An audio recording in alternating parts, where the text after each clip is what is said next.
As she said in the introduction, we have just embarked upon a new. Can you understand me well when I'm talking English? Yeah. We have just embarked upon a new research project in Oslo, but we also have partners here in Hungary. The Library Center at the National Library is a partner also in this project. And what we're going to do there is to try and research the potential of archives, libraries and museums, but now I will talk first and foremost about libraries, as an infrastructure for the public sphere. So I will start this lecture with some reflections on this term, the public sphere. What is the public sphere? What is its importance? How is it being challenged by digital developments? Are you familiar with the term public sphere?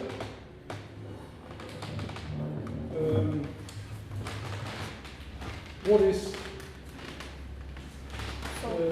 they have used ord även för students från Turkiet, så they are from Turkish students.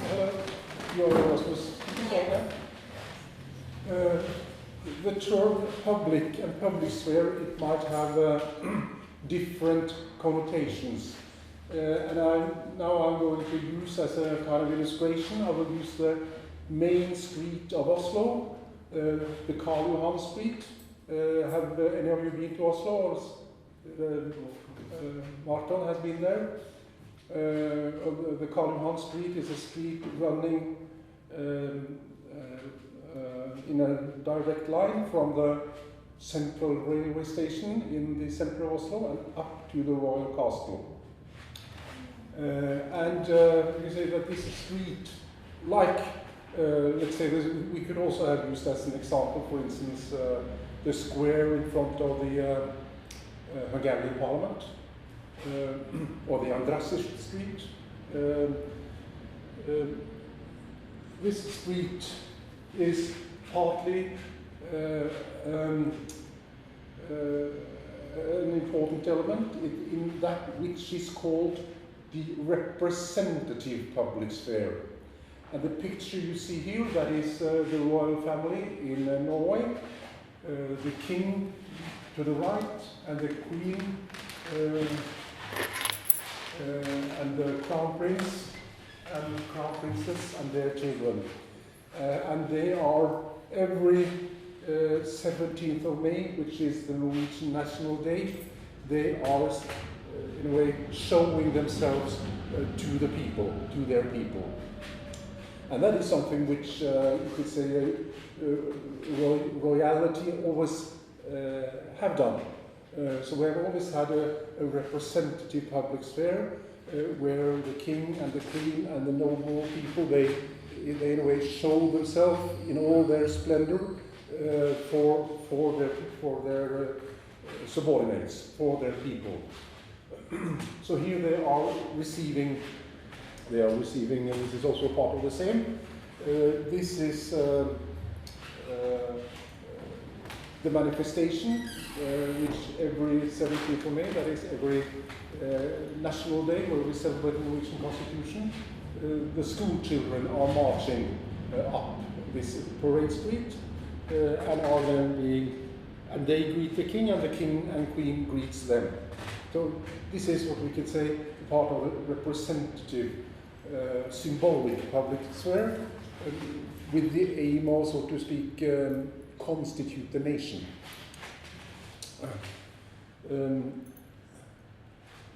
Then this is the same street, but so we see the castle in the end, but this is quite another context. So here, this is the Karl Johan Street as a public space, that is an open and accessible space, which is open for all. Everyone can walk there and sit on a bench and relax and watch other people and be seen. So it's a place, an open and accessible space where you can see and be seen. Like the Barsnitz, and that is also a part of what we can call public sphere. Then you have, this is the Norwegian Parliament. It's a public building. There are public buildings. There are the Parliament, the government buildings, the Royal Castle, which not necessarily, they are not like a street accessible for all. They are, on the contrary, often strongly guarded with limited access. And then, every second year when we have elections in Norway, these are the man in the red. He is the chairperson in one of the political parties in Norway, and every year before a local election or before parliamentary elections, this street is filled up with stalls. All the political parties have their stalls, are handing out their pamphlets and programs, are trying to involve the public in discussions and trying to persuade public. Apparently there he is trying to persuade another young man to vote for his party. And try to persuade, discuss with people to have them change opinions. And that is a part of, then this street becomes a part of what we can call the deliberative public sphere. That is the public sphere where social issues, political issues are being discussed with the goal of reaching an agreement or reaching consensus, how we should solve. Maybe they are discussing tax policy, for instance, at this very picture, and presenting each other's viewpoints to each other. And well, we're talking about libraries. They are probably partly a public. They are not a part of this representative public sphere, although museums can be. Museums, the National Museum has some, because they're representatives, functions in a way, constituting, showing the reliquies which in a way are important for the nation. And maybe the National Library might have some of these functions, but the ordinary libraries and museums does not necessarily have it.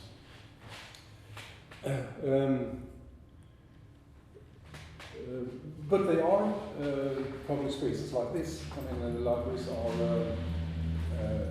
and museums and galleries, they are open, accessible spaces where you can see and be seen. And they are important in what we could call political deliberation. That is political discussion, aiming at reaching some kind of agreement, aiming at forming what we can call a public opinion. And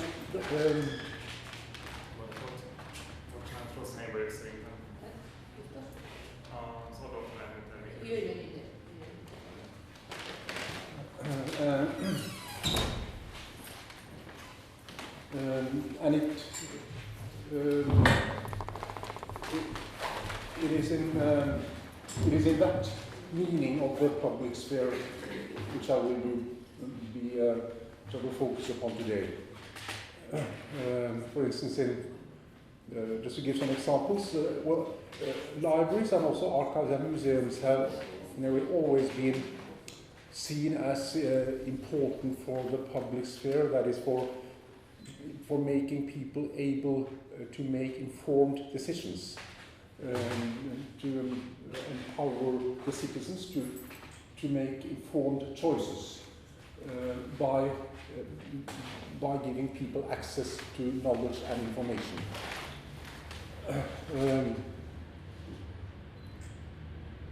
And that has been, I think it was last year, I gave a lecture here in the same room on the changes in Norwegian library legislation, where it is said now that libraries they shall promote reading and things which they always have promoted, but that they shall also be independent meeting places and arenas for public debate. That is, they shall be a part of the public sphere. Which is, but that is the case, I think, everywhere. In Sweden, they got a new library law also in 2014, the same year as we got our amendment to the library law. And Sweden, they got a completely new library law. And there it is stated in the mission statement of the Swedish library law that libraries shall, among other things, libraries shall promote democracy and the free opinion, the free formation of opinion by giving access to knowledge. That is again libraries as institution for the public sphere, and it is said in the policy documents which were lying at the bottom of this Swedish new law. It said that when we use scarce resources on libraries, it is because we are firmly convinced that we will have a more profound democracy if we have informed and knowing citizens.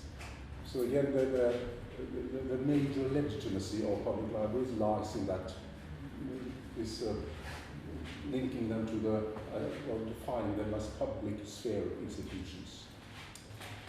Okay, some more about what we define the public sphere. We can say that we have a public sphere when private citizens come together to identify and discuss social issues in what is called with a deliberative fashion. And the deliberative way of communication, that is defined as communication which is rational. It is not based, or of course, emotions are always important when we make decisions. For instance, on which political party to vote. But in deliberation, we are first and foremost relying upon rationality and the force of the better argument. That is, if Martin and I are discussing something, then we should both commit ourselves to the value of the better argument. And if I found out, well, this was a very good argument, Martin, then I might change my attitude. That is the ideal. Of course, we all know, if we have rigorous political discussions, that it doesn't always work like that. And that is why the theories on the public sphere is a normative theory, stating that, well, one should commit oneself to the value of the better argument. And it is a sphere where we critically can discuss and scrutinize governmental policies, or university policies, or university leadership policies. A sphere where those who govern are made responsible. They have to answer for their actions, for instance, in the newspapers or in programs on radio and television, or coming to meetings where they meet people and have to defend their actions and explain them. It is a sphere where a public opinion is formed. Independent of the state, it cannot be state governed. It is a sphere, it is an arena where the citizens, the independent free citizens, can put their issues on the agenda. And it is also independent from the market. And you could say the private sphere. So you could say if private sphere logics, for instance, discussions on Hillary Clinton's marriage problems and Bill Clinton's infidelity, if that comes into the discussion in connection with the American president election, one could say that that is a distortion of the public sphere because it's something which belongs to private life. Or if it is possible for a candidate to buy himself or herself very much time on television advertisement, so that advertisement governs, that is also a kind of but then market governs, and that is also a distortion of public of the public sphere. So if these conditions are satisfied, then we have something like a public sphere. The term, our understanding, is very much linked to the seminal and very important work of the German philosopher, social philosopher, Ragnar Audunson, who wrote in the early 1960s, he wrote his book called The Structural Transformation of the Bourgeois Public Sphere, which has become a seminal book. He has criticized his own views and developed them, and others have done, but it is still in a way setting the agenda.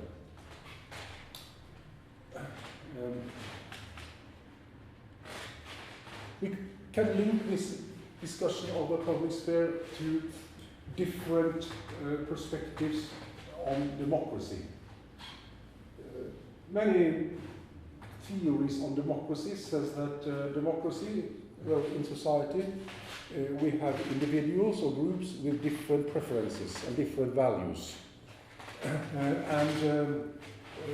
Democracy is about establishing fair procedures for voting, for aggregating preferences and interests and values, so that we can make a discussion, and so that no one feels like, no, well, my proposal or my idea was never put forward for a vote. So we must have, and what would be, or for instance, how can we have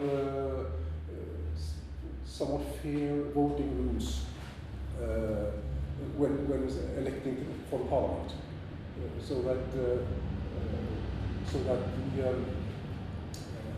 what the people vote for is really reflected in parliament. You can have a proportionate system, which let's say we have in Norway, or you can have which we would say is fair. If you, in principle, if you get 10% of the votes, you should have 10% or something of the members of parliament. Or you can have you have other systems like the British system, where you can, in theory, I think you can have close to 50% and almost no members in parliament, because it's one man, what do you call it, constituencies. Which many would argue that is not a fair procedure, that is not a very good procedure. So then democracy is a procedure for aggregating interests and preferences and do that in a fair way, so that the majority is reflected, but the minority is also heard and have the possibility to have its preferences voted over. Then we have more market-oriented perspectives or theories of democracy. There are political scientists who see the political process as a kind of marketplace, where the political parties are sellers, and they prepare their programs, where they offer the voters something, and the voters are consumers, and yeah. So that is an alternative theory. Then we have the deliberative perspective on democracy. That is people sitting down and discussing and being, as I said, committed to the value of the better argument.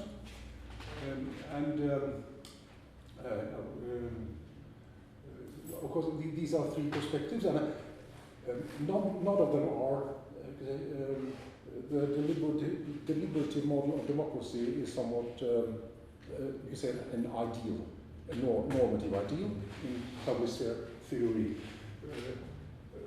But of course, at some point, one must say, okay, now we have to vote. We have to make a decision. So probably it will never exist in a pure form. But one should try to approach that norm and have an open and public discourse. And of course, when people are trying to convince each other, they are using rhetorical tricks and they are playing on emotions. They don't always stick to rationality, of course. So it's not a true model. One interesting thing, by the way, that might be accidental effects. As you may know, much social science and in general and political science in particular have for decades been dominated by American political science. Now the fact is, and these are, for instance, have developed theories like an economic theory of democracy, which they title a very famous book which deals with democracy like, you could say, a market-oriented process.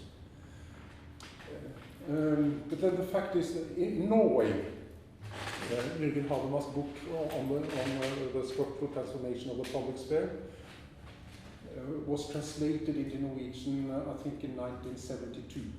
That is not more than 10 years after it was first published in German. But it was not translated into English before 1989. Well, and that means that it has not so much affected, you say, the mainstream and the international dominating social science and political science.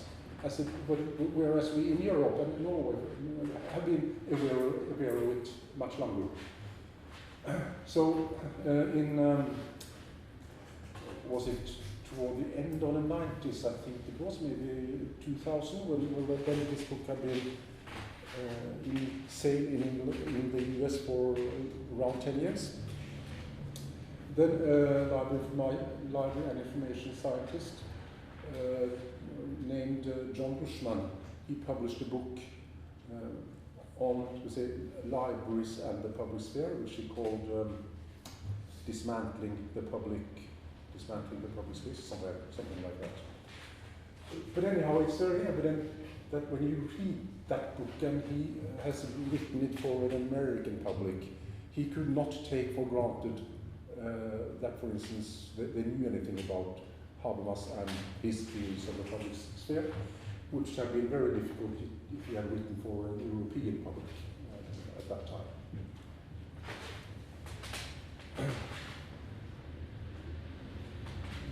Yeah, so this is, I think this is a picture from a meeting,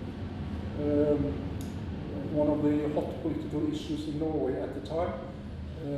That is our local government structure. The government wants to reduce the number of local governments, and there are processes in every local government. Should we merge with our neighbors or should we not? So they are discussing. This is a picture from such a meeting where the citizens in local government are coming together to discuss and deliberate over the issue of local government reform and merging governments with each other. So we can say that building blocks in an understanding of the public sphere. That is, first, that we have private and autonomous citizens pursuing their life projects. Private and autonomous citizens, that you have civic rights, for example, freedom of expression, and the freedom to seek information. That you have a functioning civil society. Civil society, that is that which is the social structure existing between the state and the private and the market, with self-governing associations where the citizens can congregate. And that you have institutions which are mediating between authorities and society. That you have, for instance, let's say a free press that can mediate and communicate, that you have free broadcasting that can mediate and communicate, and that you have trust. When we are talking English, we are talking about the public sphere. In the original, it's like Öffentlichkeit. That means something which is open. That term lies in it, or that meaning lies in it. I don't know, what is the Hungarian term for?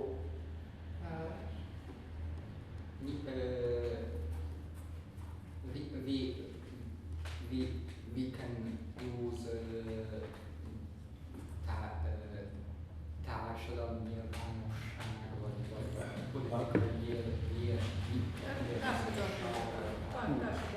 politikai társadalmi nyilvánosság.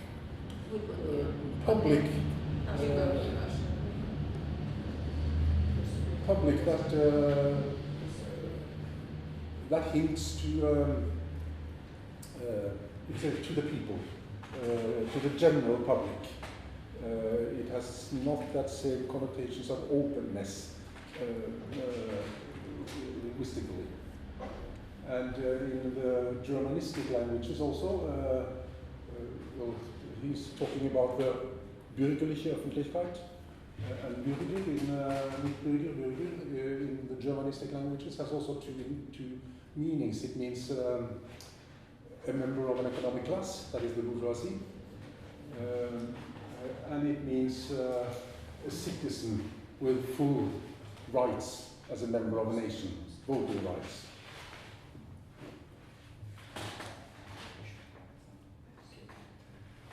So again, to sum up some characteristic traits again, and also the public sphere, independent from the market as well as from the state, and not governed by group interests or private interests. What we discuss in the public sphere, that should not be our private lives, or it should not be. It should not be to promote group interests, because and it's open accessible, transparent, and again committed to rationality. Here we have that is the value of the better argument. That is the norm. You should not say, in a way, it should not be a valid argument that, let's say, a given tax policy. I would prefer a given tax policy because it is better for me. But the valid argument would be that you have to be capable of argumenting in a convincing way that the tax policy would be better for employment, would improve the situation of families with children so that we get more children, which is in the society's interest, and so on and so forth.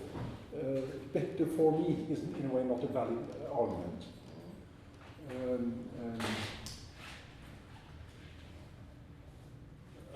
But of course, very often that lies behind. One of the conflict issues in Norway over the last couple of years, that has been, should people pay taxes based on their fortune? We pay tax on income, let's say 30% on every crown or forint we earn on our regular income. But then if we have over a certain amount in the bank, or if we own many flats, then we have a fortune and we have to pay tax on that fortune also. It is not a coincidence that those who are in favor of taking that tax away that's first and foremost those who have high fortunes. but their arguments are linked to all this will stimulate production. It will create new employment. This will one is not arguing based on the private interest or the group interest. The common good should be the basis. Well, the public sphere, as we know it, and which was the basis for the book of Jürgen Habermas, it developed during the 700s, 18th century, and it was associated with the growth of industrial production, the capitalist mode of production, and also then the coming of a self-conscious class of industrialists and a self-conscious class of bourgeois class, if we say, demanding influence and who wanted to take away the feudal privileges. They could be feudal representatives. So I think one of the great modernizers and also the creators of the public sphere in Hungary, that's Széchenyi, in the 1830s. And then he fought very much for taking away feudal privileges. For instance, the nobility did not have to pay tax, and they had that, and he fought to take that away and to lay the foundation for more bourgeois society. And also with modern capitalism, the production it was socialized. It was not longer the family, the unit. The family was not longer the primary unit of production, and thus the close association between the private sphere and the production it changed. As a producer, as a bourgeois, you went out of the private sphere and out in society, where production was socialized. And that created some conditions for association, for the establishment of a civil society. And then again, modern industrial production presupposed some predictability. You had to be able to plan and know that your plans were the king or the ruler should not be able to change the rules of the game accidentally after his own will. One needed predictability, and that means one needed public regulations, laws that could secure predictability, and that created an interest of these industrial class and producers to come together and to discuss their common interests. And then, if they should be able to formulate public opinion and communicate their views to the authorities, then they needed arenas and platforms for a public discourse. They needed libraries, they needed newspapers, etc., etc.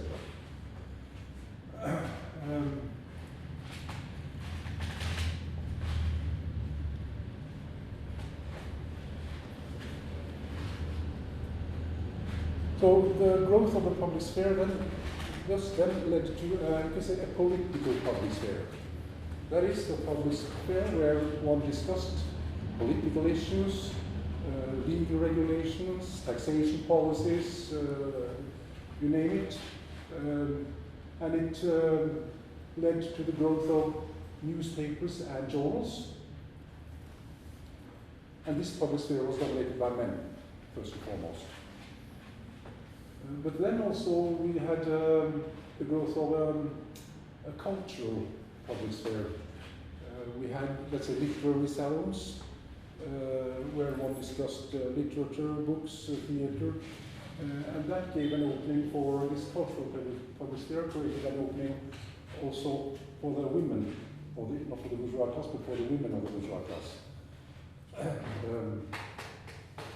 Which then again led them to demand full rights, to also take part in the in the political public sphere.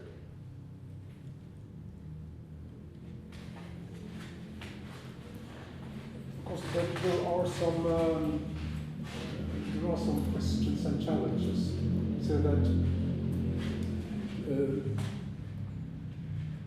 this, and especially now, we will return to that, but this commitment to a common good and the value of the better argument that presupposes a communality in values, is that a realistic presupposition in a globalized and multicultural world?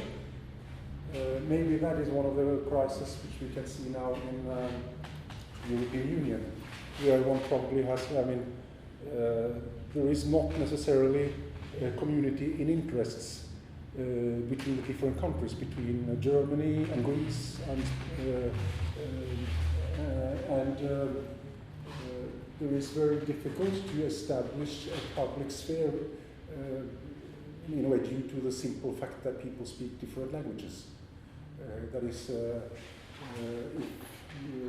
if one discusses, let's say, the refugee issue in Hungary, and one discusses the refugee issue in Germany and in France and in Norway, we are not exposed to each other's arguments because we don't have the same languages, and that makes the creation of a public sphere relatively difficult.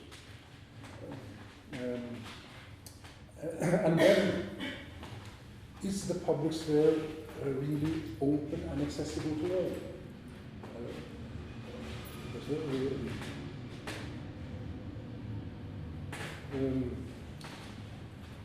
Which it is, and is it meaningful to talk of one public sphere, for instance, one Norwegian, one Hungarian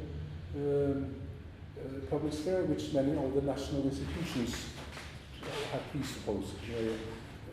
The National Library shall collect and make accessible the national literature that is be instrumental then in promoting a national public sphere in all countries. But it's that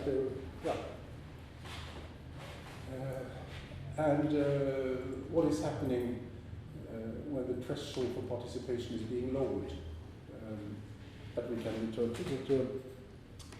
But let's say maybe a more realistic model would be that many groups have been excluded from participating in the public sphere at different times throughout history. For instance, women. Women did not get, in Norway, women got full voting rights in 1913, so it's a little more than 100 years ago. In Hungary, when did they? Early? It's earlier, 10 years earlier, I'm not sure, but a little bit earlier. And if you did not have, well, you had to have a certain fortune to be able to vote. I think that was in Norway till 1905. You had to own, have money, or have over a certain limit. And the theory, they argue rationally for it. They would say that if you are without fortune, you are dependent upon others, and then probably you will be an easy victim. You cannot take your own informed decisions. Many other groups have been excluded. For instance, sexual minorities, being a homosexual, that was illegal in Norway till 1972. It was not. I think it was yesterday or the day before yesterday, a very famous former member of the Norwegian Parliament. She was buried. She was more than 90 years old. But she was a member of the Parliament, but she was a lesbian, and she never told anyone about it. But then I think in the early 80s, around 85, she went public, and then she was not re-elected. she was not nominated by her political party, which is not a problem nowadays, in Norway at least.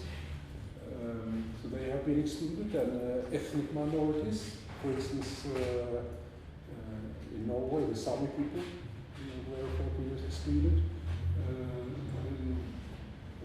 And now it is the challenge supposed to integrate the newcomers, the Pakistanis, the immigrants coming. So it has not been open and accessible for all. That ideal has not been there, and Habermas theories has been criticized for that. And a more realistic model then would be that when you have a group who is denied access to the public sphere, they will very frequently establish their own, so to speak, sub-public sphere.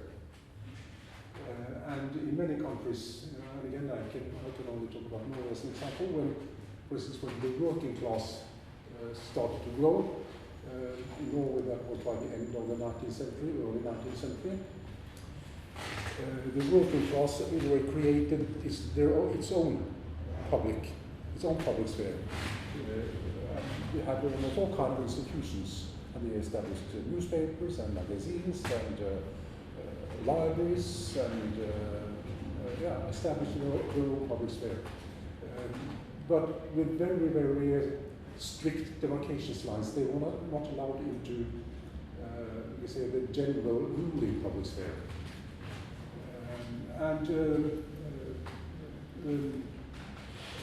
But of course, eventually, they would not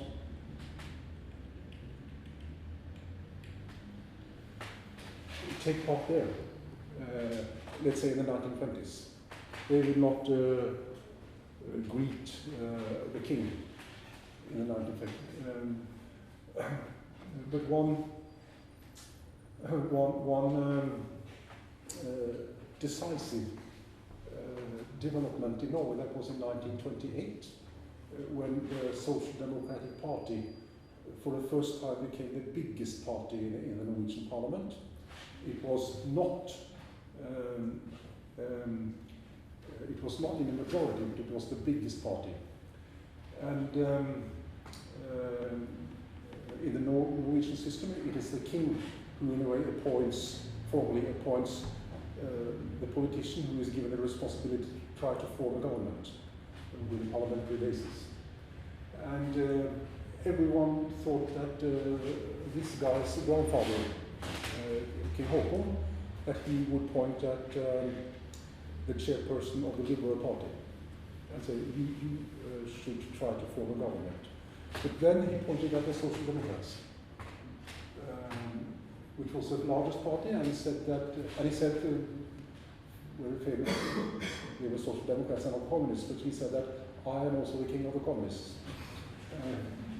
And they formed a government, which only lived for 3 weeks because it did not have a majority. So they got a so-called vote of no confidence against it. But that had created an opening for, you can say, that sub-public sphere into the general ruling public sphere, and was no doubt very, very important in integrating these two public spheres with each other, or integrating the working class in the public sphere. And we have had the same with other, sub-publics. I mentioned the women as an example. There are also many others. So, a more realistic model then is probably to say that we have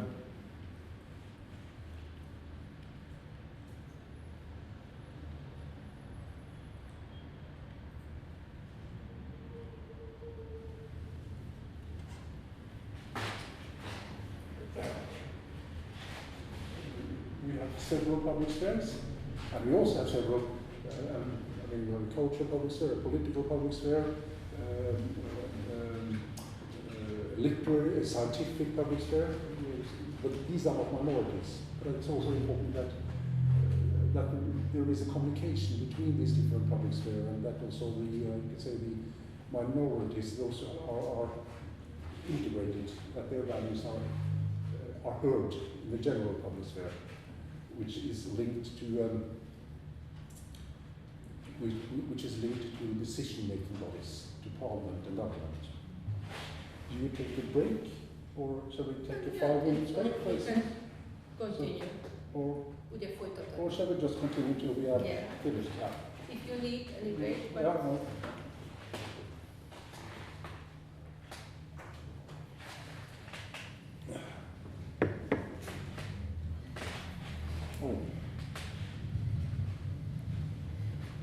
Then some words on the political and cultural public sphere and the freedom of expression. As I said, well, freedom of expression and freedom of information, that is the freedom of searching for and receiving information, that is a basic characteristic of a functioning public sphere. And most democratic constitutions, they have formulations guaranteeing freedom of expression. Does the Hungarian constitution says anything about freedom of expression and freedom of Yes. And I think it is usual that the freedom of expression is grounded in 3 basic truths. Excuse me, 3 basic concerns. One is the search for truth. Because truth is something that we are approaching. In most cases, we cannot say that we are there, but we are approaching truth, and we are approaching truth by letting different viewpoints meet each other and confront each other. We are approaching truth in the scientific world, for instance, by allowing different viewpoints reach each other, different theories compete with each other. So that is one argument. If we don't have freedom of expression, well, we will stagnate. But we might maybe say that in some cases we know the truth, and there we don't necessarily allow. For instance, we know that smoking tobacco is unhealthy, and in many countries, I don't know what's the case here, but in Norway, for instance, it is forbidden to advertise for cigarettes, because we know it's, and I don't think, well, so that you can say that is a restriction of the freedom of expression, because we know that agitating for the use of tobacco is unhealthy. That's against what we know for sure, and it's very damaging. So there one will allow some restrictions on freedom of expression. Although if you write an article, it's illegal to advertise. But if you write an article, you will not be punished for in your article agitate for the use of tobacco. But you will probably not have it accepted anyway. Then it is democracy, the other basic concern. That is, democracy presupposes that different ideas can meet each other.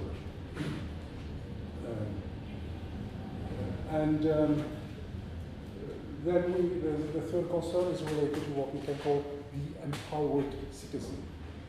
That is the informed citizen, which has access to information, and when he or she is to take a decision, they can look into different information, eliciting the issue in question from different perspectives, and take an informed decision as possible.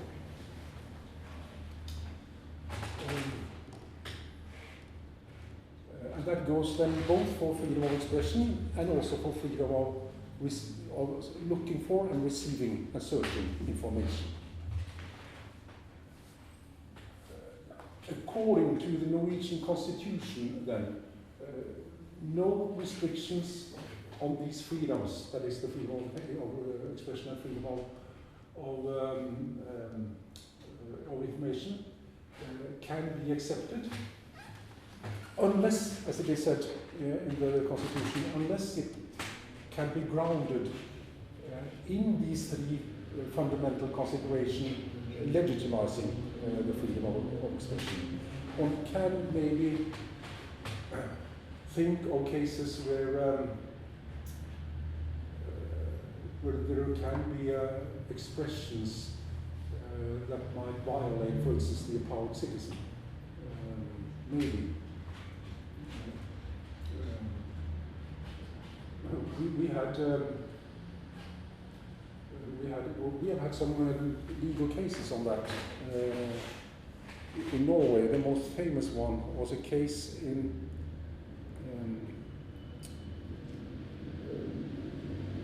about two examples.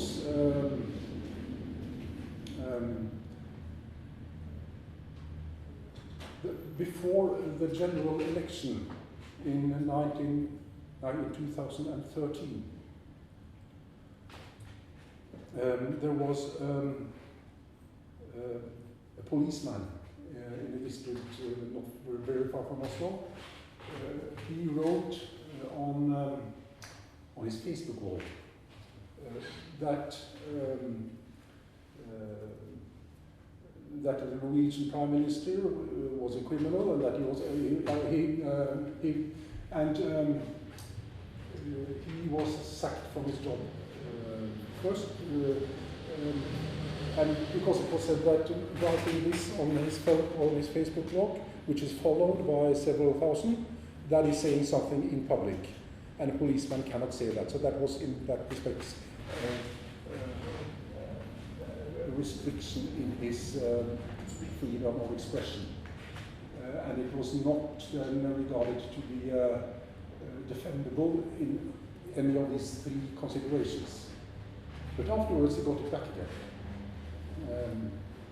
But then we have, as for cultural expressions, we have maybe if I write something about a person and that which I write is insulting, if I write that in an article in newspaper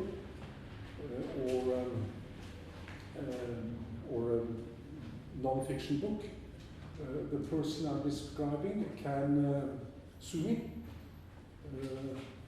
And I can be sentenced for having spread false information about the person in question. But when it comes to literary fiction, the limits are much wider. I don't know, have you know the book My Struggle, Karl Wittnausgaard? Has that been translated in Hungarian? It has been an international success. But he writes about real people. He writes about his family, his uncle, his brother, his fellow students, his present wife, for instance, that she had a nervous breakdown. Writes very openly about that, and that can be accepted when it is defined as literature. That is something which is being discussed very heavily in Norway at the moment, because one of the most well-known books, it's written by a Norwegian female writer. Her name is Vigdis Hjort, and she is very well known for using living models. For instance, she was in love for a period with a car mechanic. Then she wrote a book about that. She has written a book called 30 Days in Sandefjord, and then she was imprisoned for having driven her car in drunk. She was imprisoned in this city called Sandefjord for 30 days, and she wrote a book about that. So she is well known for using real-life models. And in her last book, the main character is a person very much like herself, but with a different name. And it is indicated that her father, who died, I think, just before Christmas, that he had misused her sexually. when she was a young child. And then people are, oh, is this also real? But that is discussed now, how far can we go in literary expressions? You can obviously go further than in non-fiction. There are less restrictions if you call something a novel, even though it is not a novel. Hated speech? Hated speech? Yeah, you can, yeah. But it's not hateful speech, but also that.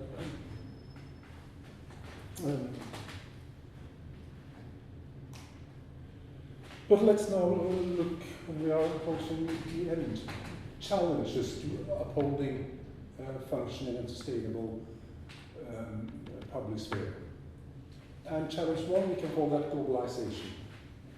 And to use me and as an example, I would say traditionally the ALM institutions, they have worked in culturally relatively homogeneous societies. And when we should... May I explain? The archives, library and museums. Yeah, archives, libraries and museums. So when you have a museum just a quarter away from us, which task it is to document Hungarian culture and Hungarian history. It is not that difficult to define what that is, I guess. And when I started to work as a teacher in library and information science, that was around 1980. Then there were around 80,000 foreigners living in Norway. There were 6,200 from Pakistan, 2,100 from Turkey. So out of a population then of 4.5 million, let's say. But now around 850 immigrants are living in Norway. So it's more than 10 times as many are living in Norway. And of course that makes it more complicated to talk.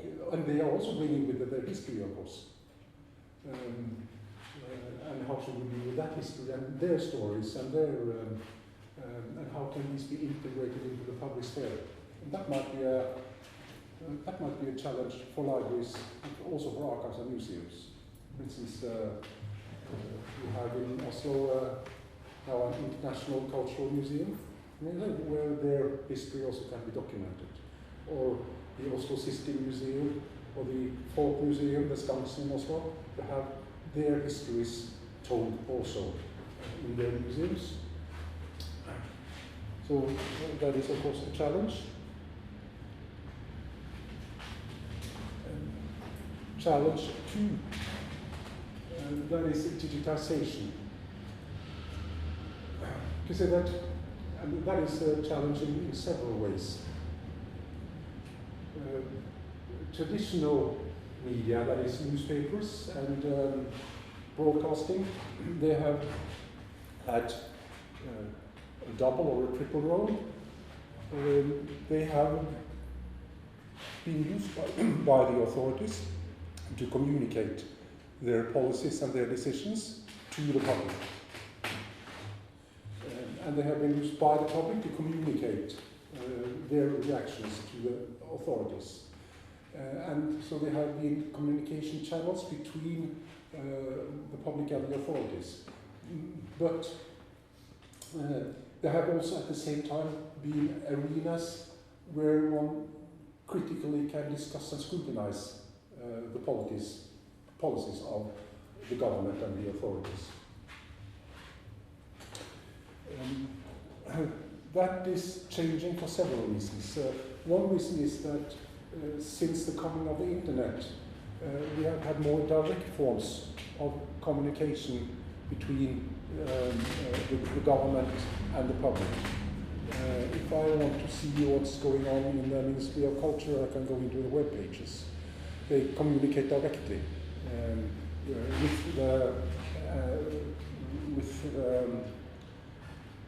with the public to a much larger extent than before.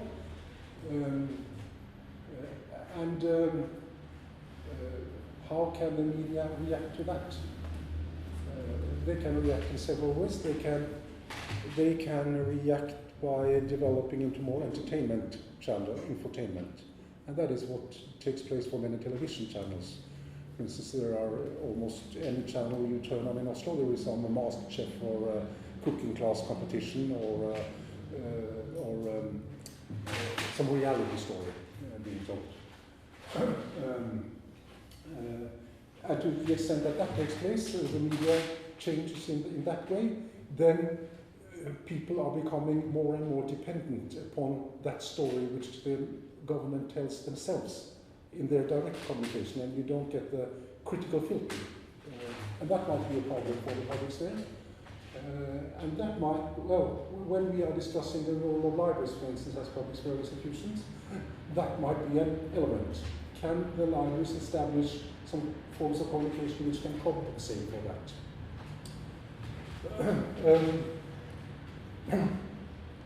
And we also have the reduced reading of newspapers. I don't know how that is in Hungary, but I know that from statistics made by the Central Bureau of Statistics in Norway, when they asked people in around 2000, also 15, 16 years ago, about the reading of newspapers, 80% reported that they read at least one printed newspaper daily.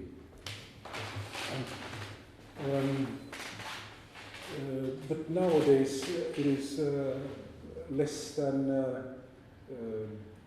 around 50%. And what's the effect of that? Well, partly you can say that people read, people inform themselves. They read on the net or they read on their smartphone. But partly they probably read in a different way. Fewer read long and more deeply analyzing articles on their smartphones. So they read differently. They read headlines and news. And partly the income sources of traditional media disappears because the advertisers get away, disappear, and producing critical journalism, that's expensive. So journalism is in a crisis. Very many newspaper houses in Norway now, they are reducing their staff dramatically. And they are not able to make money on their web services. So that means that there are changes, or the infrastructure for the public sphere is changing rather dramatically. And also, I said that one maybe position for the public sphere, that is to have this, it is independent of the state, it is independent of the market, it is independent of the private sphere. But on the web again and on social media, it's mixed together. So it's not such clear demarcations anymore. So that's challenges, which is necessary for the information professionals, also for us to reflect upon. If we look at the effect for the internet on the public sphere, I think we can distinguish between two camps, and I call them the dystopians, that is the pessimists and the optimists. One clear pessimist and dystopian in our world of information science and communication science, that is an American researcher and scientist, communication scientist, her name is Sandra Brayman. She wrote a book which I think is about revising now, which she called Change of State. It's a very interesting book, where she, the effects of what she calls the informational state, which is the digitally based information state. But her, in a way, conclusion is that digitization leads to a transfer of power from the citizens to the state on a massive scale. And one of her slogans in the conclusion of that book is that the states know more and more about the citizens less and less about the state, which in a way results in such a transfer of power.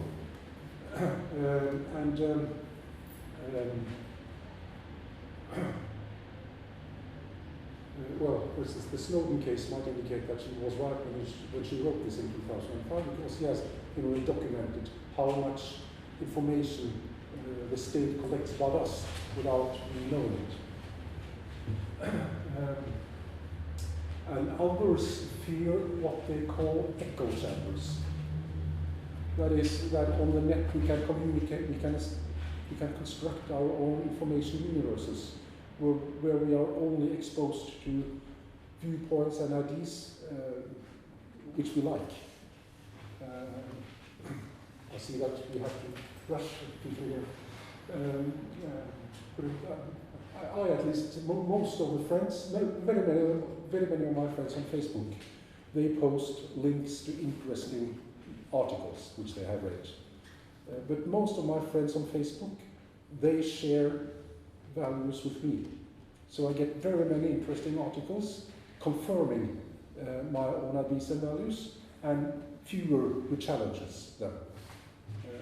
So that might be the echo chamber effect. And how, well, I think there is a Norwegian historian of ideas who has said that one of the functions of libraries is exactly that they expose you to different ideas. That is counteracting this echo chamber effect. But there are others who are more optimistic and who also can give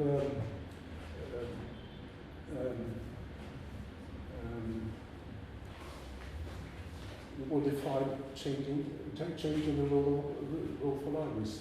And one interesting researcher that is originally French, young social researcher called Hélène Landemont.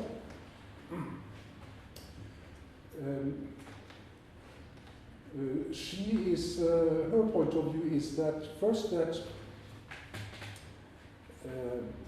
she argues that decision-making, democratic decision-making, which allows for pluralism in perspectives, creates better decisions than those who are taken by smaller and more homogeneous groups of leaders. The more pluralism, the more perspectives, the better. That is, in a way, her main argument. And she defines it as crowdsourcing, which many libraries are using it in tagging, for instance, to increase retrieval. And that would be in line with her way of reasoning. That will increase efficiency and quality of retrieval because you will get more perspectives in. And she would use the same in political decision making, and she would say that the internet opens up for meaningful participation, including very many perspectives, by utilizing crowdsourcing in that respect. And she has, together with a Finnish colleague, it must be according to the name, they have tested that out in Finland in connection with the lawmaking process of law regulating motorized traffic, the use of motorized vehicles out in the nature, snow scooters and things like that.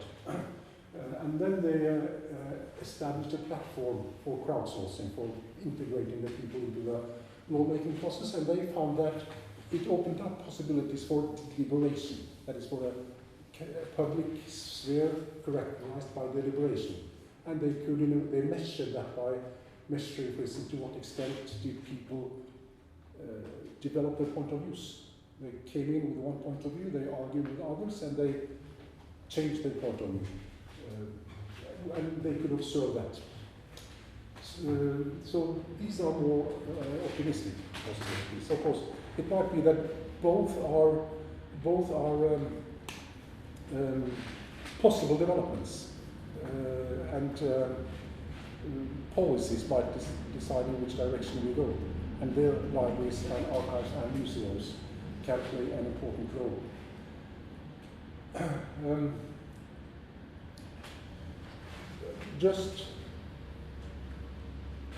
Challenge fee, that might be that the public sphere are invaded by other spheres. That we have the private sphere, which has been called the dictatorship of intimacy, and the market, market values and market governance, which might be the result with, for instance, infotainment. Just one example only, that would be my last, from libraries.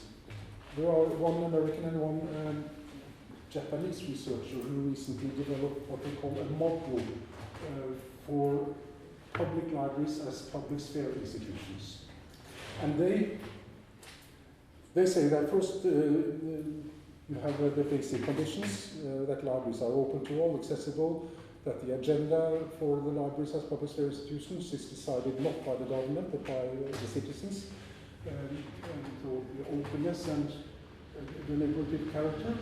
And then they say that in the libraries, or in libraries, there are three kinds of discourses related to three kinds of public discourses taking place. The one, they say, is related to collection development, programming, and services. That is, so to speak, editing the library. What should be in it? The second discourse is related to the legitimacy of the library. And the third discourse is related to social issues outside, in the broader society, discussing the challenges to the public sphere in general, for instance. So what to do with immigration. But then we might observe that in many libraries, for instance, it might take place a kind of an outsourcing of collection development to private firms as a result of digitization. That, for instance, the e-books, you get packages of books from a publishing or from a vendor where you do not control what's in them and you do not control what will be taken out necessarily.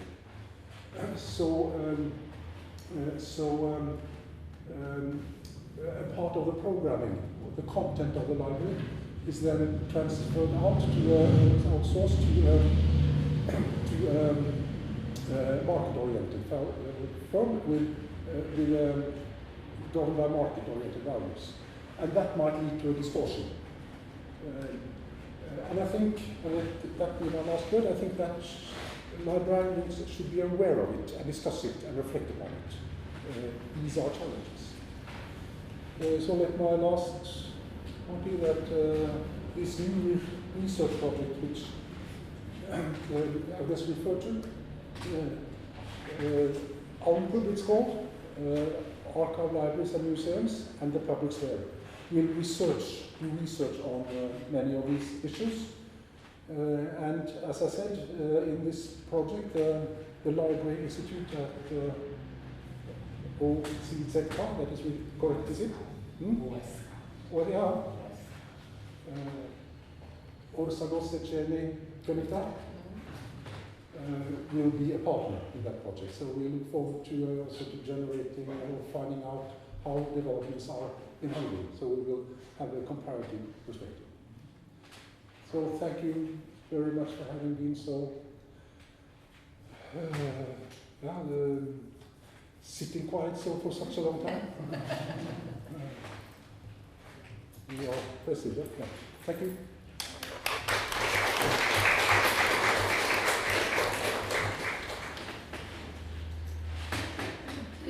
If there are any questions or comments, I'd be happy to.